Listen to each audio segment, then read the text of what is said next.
I, 26F, need advice about a situation that's causing major tension between my dad, 46M, and my fiancé Dave, 30M.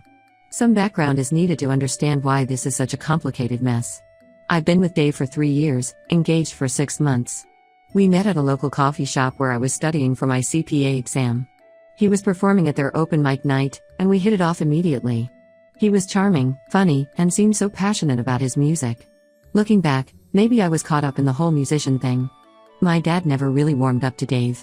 He's always civil, but I can tell he has reservations. Dad's always been protective of me, especially since Mom died when I was 12. She had breast cancer, and watching her decline took a toll on both of us. After she passed, Dad worked 2 jobs, his regular position at the bank and weekend shifts at a warehouse, just to keep our life stable and put me through college. He made sure I never felt the financial strain, but I knew the sacrifices he made. Dad taught me everything about financial responsibility. He helped me build my credit score for my first secured card at 18, showed me how to budget, and encouraged me to be independent. Thanks to him, I'm financially stable with an emergency fund and a great credit score. He's not perfect, but he's always had my best interests at heart. Dave's background is different. He comes from a wealthy family. His dad owns a successful construction company. Dave worked there after college but quit 5 years ago to pursue his music career. His family cut him off, saying he needed to learn responsibility. They thought he'd come crawling back, but he took a job in sales instead. He still does music part-time, playing at bars and small venues with his band. His relationship with his family is tense. They think he's irresponsible and immature, and honestly, some recent events are making me wonder if they're right. Last week, Dave totaled his car. He was rushing to what he said was an important gig, texting his bandmates while driving, and rear-ended someone at a red light. The other driver is fine, thankfully, but Dave's car is completely wrecked. Insurance won't cover it because he was texting while driving. Now he needs a car for his sales job but can't get a decent loan due to his bad credit. When he first asked me to co-sign, I was caught off guard. We were having dinner at my place, and he casually brought up that he'd been to several dealerships but couldn't get approved for a loan. He said with my credit score, we could get a good interest rate, and it would help him rebuild his credit. When I didn't immediately agree, he got quiet and distant for the rest of the evening. I called Dad for advice the next day. That's when things got complicated. Dad got really serious and said he needed to tell me some things about Dave.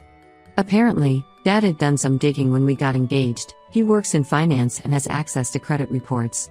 He found out Dave has defaulted on several loans, has maxed out credit cards, and this isn't his first time being reckless with money. Dad had been sitting on this information, hoping Dave would come clean himself. When I confronted Dave about his financial history, he got defensive. He accused me of spying on him and said his past mistakes shouldn't define him.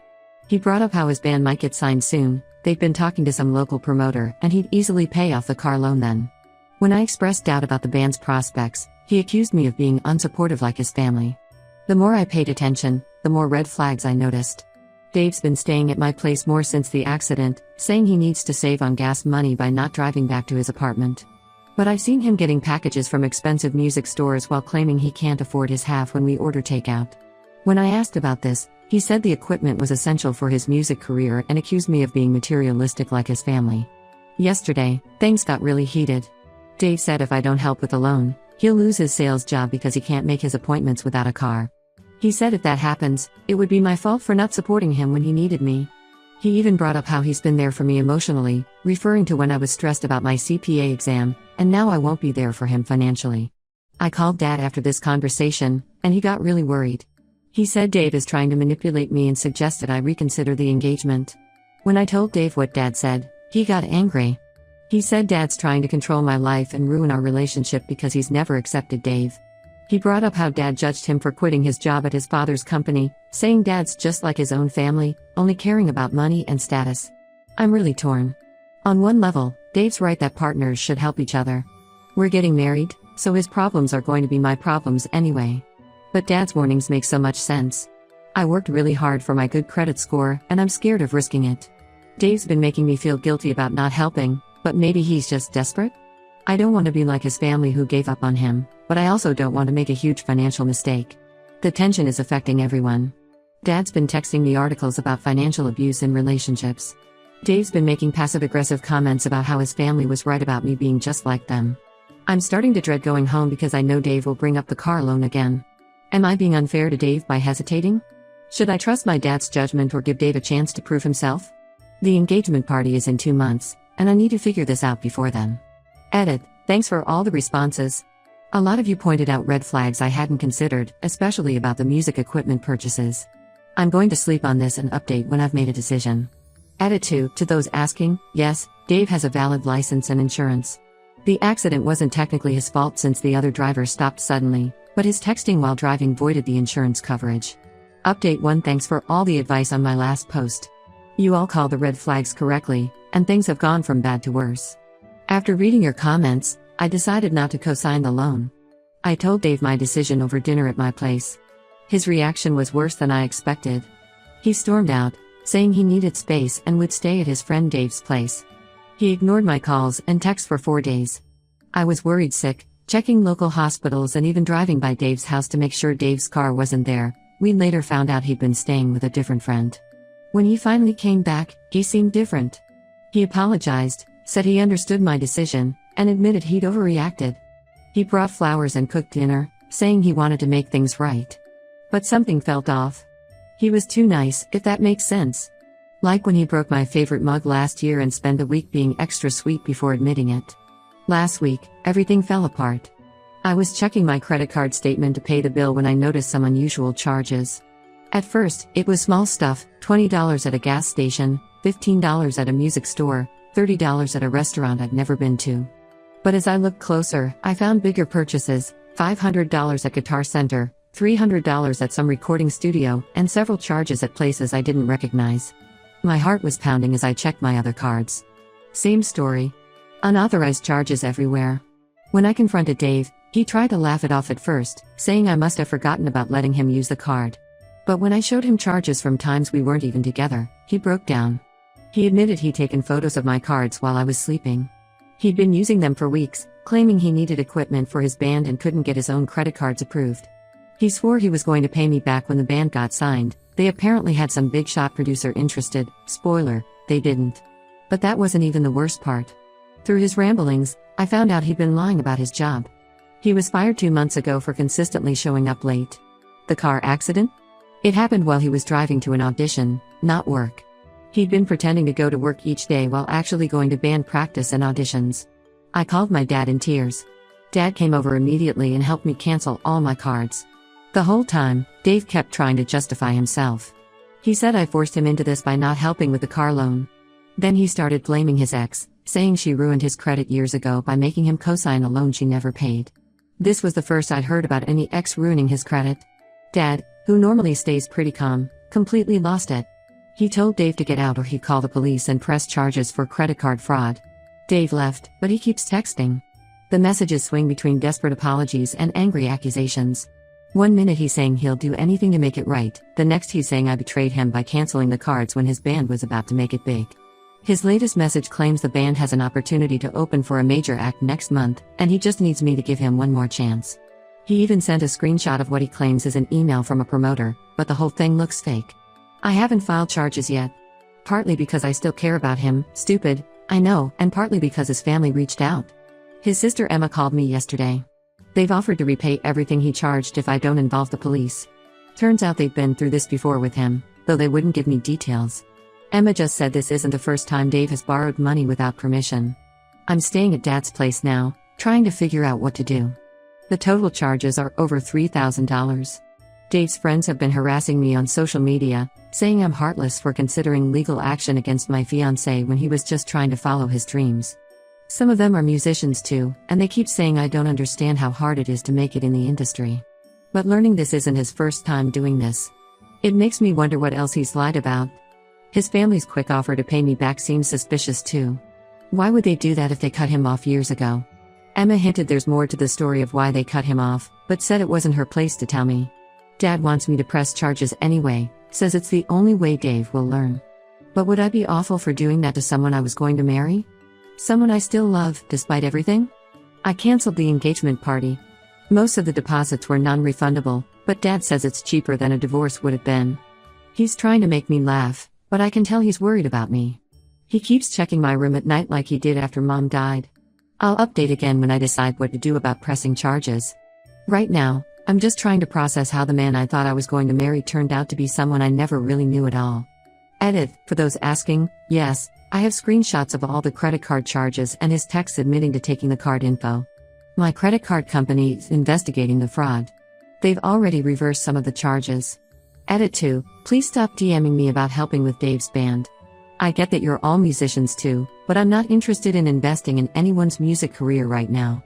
Update 2, everything has gotten so much worse since my last update. I thought accepting Dave's family's offer to repay the credit card charges would be the end of it. I was wrong. So wrong. After they paid me back, surprisingly quickly, I got a message from Dave's sister Emma asking to meet for coffee. She said there were things I needed to know. I almost didn't go. I was trying to move on, but something in her voice when she called made me agree. What she told me made me sick to my stomach. The real reason they cut Dave off wasn't just about him quitting the family business. 2 years before that, their grandmother noticed her jewelry was missing. We're talking about family heirlooms worth thousands, pieces that had been passed down for generations. Dave convinced everyone his cousin Tommy had stolen them to feed a gambling addiction. The family believed him because Tommy had struggled with gambling in the past. They only discovered the truth when Dave tried the same thing with their aunt 6 months later. He got caught trying to take her wedding rings while helping her move. When confronted, he claimed he was just moving them somewhere safer. But a local pawn shop owner recognized his photo and confirmed he'd sold several pieces of jewelry there. The family had kept this quiet to protect their reputation. They gave him an ultimatum: work for his dad and go to therapy, or be cut off. He chose to leave, telling everyone it was because they didn't support his music. But that's not even the worst part. Remember that ex he blamed for ruining his credit? Her name is Rachel, and I found her on Facebook. We met at a local diner, and she told me everything.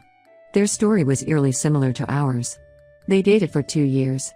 He moved in with her, promising to contribute to bills once his band got signed.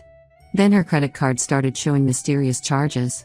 He always had excuses: the band needed equipment, he was about to get a big break, he'd pay her back soon. By the time she figured out what was happening, he'd maxed out all her cards and taken out loans in her name. She had to file for bankruptcy. She showed me messages from 3 other women with similar stories. All of them met Dave through the local music scene. He'd date them, move in, and slowly drain their finances while promising to make it big with his band. One woman lost her house because he convinced her to take out a second mortgage to invest in a guaranteed record deal. Another maxed out her student loans buying him equipment. He had a pattern: find women with good credit, love bomb them, move in, then bleed them dry. I was shaking when I left the diner. I drove straight to Dave's apartment to confront him. He was actually there for once, writing what he claimed was going to be his band's breakthrough song. When I laid out everything I'd learned, he didn't even deny it. Instead, he turned it around on me. He said I'd betrayed him by talking to his ex, that I was trying to ruin his life like all the others. He claimed Rachel was crazy and jealous because he dumped her. Then he threatened to tell people I'd been stealing from my dad's company, completely false, if I told anyone about what he'd done. He said no one would believe me anyway. He'd already told his friends I was unstable and jealous of his success. I blocked him everywhere: phone, email, social media. But yesterday he showed up at my workplace. He made a huge scene in the lobby, yelling about how I promised to support his dreams and how I was just like all the other women who were jealous of his talent. Security had to remove him. My coworkers were shocked. They'd met him at office parties where he'd played the role of charming, devoted fiancé perfectly. My boss called me into his office afterward. Thankfully, he was understanding and suggested I work from home for a while. He even offered to hire extra security for the building. I broke down crying in his office. All the stress and humiliation just poured out. Dave's been emailing me from new accounts, switching between apologizing and threatening to expose me. His latest claim is that a major record label is interested in his demo, and when he's famous, I'll regret not believing in him. Rachel warned me about this. Apparently, he used the same line on all of them. I've saved all his messages and sent copies to my lawyer. We're discussing legal options. Part of me still can't believe this is happening. How did I not see who he really was? Edit, thanks for all the support. To clarify, yes, I've told my workplace about the restraining order I'm seeking. They've been incredibly supportive. Update 3: this will be my final update on the Dave situation. After the workplace incident, I got a restraining order. The judge granted it immediately after seeing the evidence: texts, emails, credit card statements, and security footage from my office building. Dave's family testified in support of the order, revealing they have one against him too. Last week, I got a call from Emma. Dave moved to Austin to live with some new girlfriend he met online. Apparently, she's a music blogger with her own recording studio. Emma tried warning her about Dave, showing her the police reports and restraining orders. The girlfriend accused us of being haters trying to hold back Dave's talent. Emma said it felt like watching a car crash in slow motion. Some revelations have come out since my last update. I ran into Dave's old bandmate Jake at the grocery store. He finally told me the truth about the band. Dave had been lying about his musical talent. He could barely play 3 chords and kept missing practices because he was networking, his word for hitting on women at bars. The band kicked him out months ago. All those big opportunities he kept talking about? Complete lies. Those expensive music purchases on my credit cards? He'd been selling the equipment online for cash. The recording studio charges were fake. He'd visit studios, claim his card was declined, then use my card over the phone later. The staff never knew they were dealing with stolen credit cards. Dad's been amazing through all this. He helped me rebuild my credit and install security cameras at my new apartment. He never once said I told you so. Instead, he's been helping me deal with the fallout. We even started a Sunday dinner tradition again, like we had after Mom died. Rachel, the ex, and I have become friends. She's helping me warn other women in the local music scene about Dave's scams. We created a private Facebook group for his victims. There are 11 of us now. Some lost their homes, others filed bankruptcy. One woman had to drop out of medical school because of the debt he left her with. Dave's latest girlfriend has been posting about their fairy tale romance on social media. Pictures of them in her studio, captions about supporting his dreams, hashtags about being a boss babe power couple. It's like watching my own past play out again. Emma says their parents are already setting aside money for when he inevitably drains this girl's accounts. I'm not dating right now. Focusing on my career instead, got a promotion last month. The whole experience made me realize I need to trust my instincts more. Looking back, there were so many red flags I ignored because I wanted to believe in love. Dad bought me a new coffee maker for my apartment. I'd been avoiding coffee shops since that's where I met Dave. The card said better coffee, better choices. It made me laugh for the first time in months. To those who said I should have listened to my dad from the start, you were right. At least I found out before marriage and kids were involved.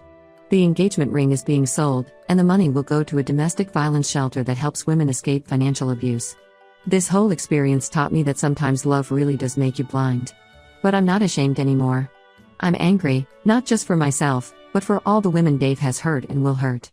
At least now there's a paper trail of restraining orders and police reports for his next victim to find. Thanks for all the support, Reddit. Your comments helped me see things clearly when I was still making excuses for him. I won't be updating again. This chapter of my life is finally over. Edit. Stop asking for the name of his new girlfriend's studio. I won't help dox anyone, even if it's to warn them. Edit 2. Yes, I've considered writing a book about this experience. No, I'm not going to do it. I don't want to give Dave any more space in my life.